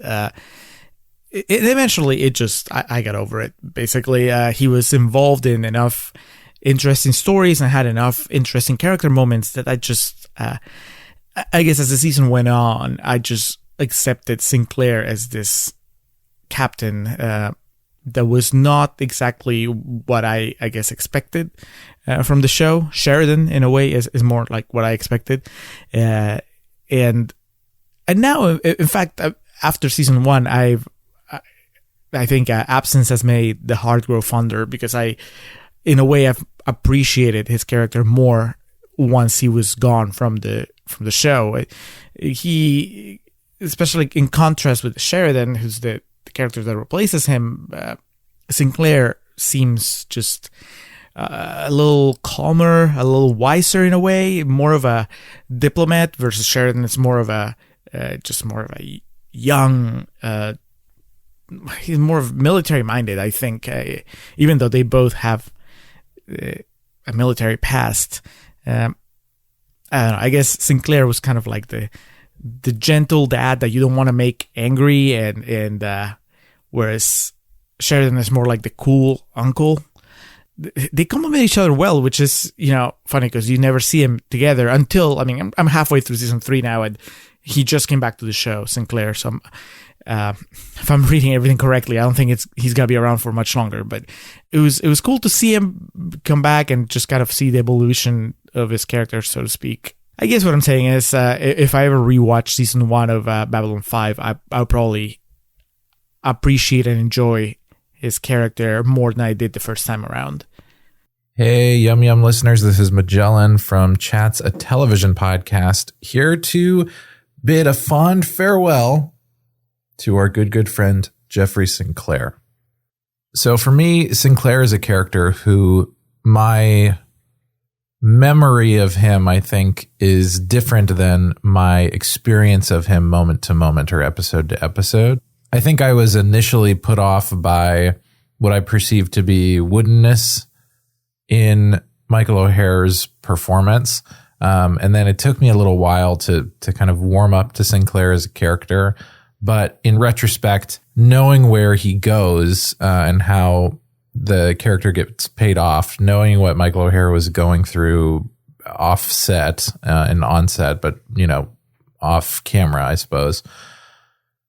And also knowing how Sinclair compares to Sheridan, I think I end up by the end of Babylon 5 feeling that I sort of miss Sinclair's presence. I don't think I ever personally really connect to Sheridan all that much. He has some really great episodes, and I think Bruce Boxleitner does a pretty good job as an actor. And there are certainly Sheridan moments where you can see him making choices that are compelling or see him in situations that are narratively compelling, but it's just far less interesting to me, I think, for him to be the kind of like military guy as opposed to Sinclair, who always felt more like a guy who was in the military because it was the way to be in space kind of thing. And to see the way that Sinclair is kind of a spiritual character and a diplomatic character was really cool to me. So yeah, I don't know. I just I think it's a shame to see him go. That said, I think JMS does a good job of paying the character off, and Sheridan's fine, but yeah, hats off to you, Jeffrey Sinclair. Hello, Rachel and Ryan of YumYum5. This is Alan from Chats, a television podcast, bringing you my thoughts on the man himself, the survivor of the Battle of the Line, Jeffrey Sinclair. I just wanted to provide a brief overview of why I have such a strong fondness for Michael O'Hare's performance as B5's first captain, and why his struggles with mental health outside of the show really resonated with me. So there's an episode where Franklin and Sinclair are reflecting on a surgery that goes badly, and Franklin attempts to hand in his resignation. Sinclair denies it and says, and I quote, "Sometimes doing the right thing doesn't change anything." And I think that moment right there solidified him for me as one of sci-fi's great captains. He doesn't really see doing the right thing as the only option, and also acknowledges that doing the right thing isn't this noble, incredible goal that we need to strive towards. Sometimes doing the right thing is hard and weird, and people hate you for it. Sinclair isn't arrogant, loud, boisterous, or intense the way that Sheridan could often be in later seasons. Sinclair was the captain who sits with you after a mission, grabs a drink, listens to you vent, and makes you feel safe. He reminds me a lot of my father, actually. Someone who makes very big decisions every day in his work, but always finds time to be a good listener with those who matter to him. And how incredible is it then that we eventually learn he is Valen, the one who unites the Mbryo castes by not being Mbryo himself, and he is the one who leads them to victory against the Shadows. In a brilliant moment of timey-wimey intrigue, Babylon 5 literally closes a major early series narrative loop by telling us that these aliens that fought the biggest war of their time come from a shared past. It's inspiring in the way JMS scripts can often be. It's hopeful, but it also brings up so many questions that don't need answers. I love the open-endedness of the Valen reveal, in part because of how it allowed O'Hare to leave the show gracefully. As we all know, his condition was known to very few people during the filming of Season 1. JMS promised to keep it a secret to his grave, and O'Hare told him, as we understand it, to keep it a secret until O'Hare died, and the world learned of his struggle in 2012. Now, how does this affect our viewing of Babylon 5 and the character of Valen? Well, he and JMS were very close friends, as we understand, and B5 was JMS's magnum opus, his show about the politics of his mind in the late 90s. So as a culmination to this wonderful friendship with an incredible actor on this show that means so much to him, JMS did what any good writer would dream of doing. He made a story about a man leaving behind a legacy for generations to come, incorporating the real world into his story. Valen saved the Mbryo, and Michael O'Hare saved Babylon 5. I'll never forget what he brought to the series. Thank you, Ryan and Rachel, for discussing this wonderful show. Take care. And good eating to you! Whether it happens in 100 years, or 1,000 years, or 1,000,000 years, eventually our sun will grow cold and go out. When that happens, it won't just take us. It'll take Marilyn Monroe, and Lao Tzu, and Einstein, and Morobuto, and Buddy Holly, and Aristophanes. All of this was for nothing. Unless we go to the stars.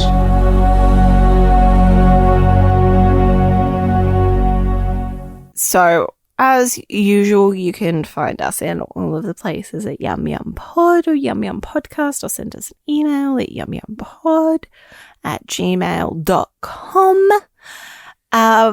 But we will be taking a bit of a break from Babylon 5 for the next couple of weeks, but then we will be returning with episode 1 of season 2. Yeah, so we'll be taking a 2-week break, as we usually do after covering a season of a show, to recharge our batteries, just kind of get things in order for the next season. And also, if you have been good, maybe we will drop some things from the Patreon vault. Because we have a Patreon, we have a plethora of content on there.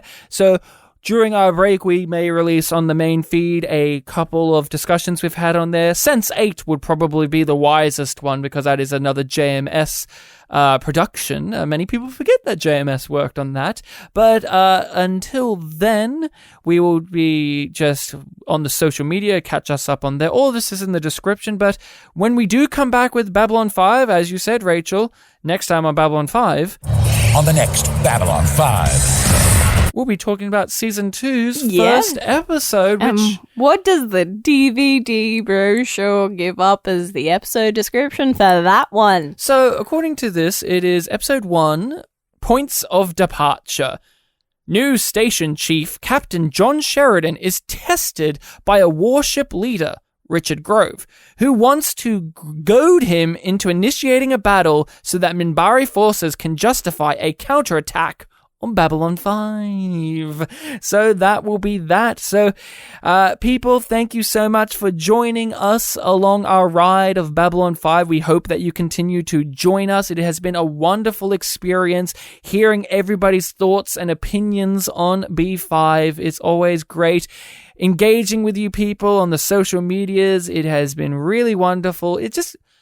I really appreciate people listening to the show as well. Whether you guys listen to every episode or you've rated the show or not, people just dropping in and hearing two Australians talk about Babylon 5 all of these years later. It has just been really comforting to just also know that people are still very passionate and very engaging when it comes to B5, because we've talked about it here, Rachel. We don't know really anyone in our real lives that has seen B5 outside of the people who showed it to us, outside of my parents, outside of my sister, and so on and so forth, outside of the people we've shown it to. Yeah. So this is a way of being able to really come to terms with that, hey, sometimes we don't get to meet these people in real life, but through the internet and through our podcast, we get to talk to people and engage with them and hear different perspectives and offer our perspectives, which to us seemed like the golden standard. This seems, well, this is how it is because we think this because we've watched it. But being able to hear people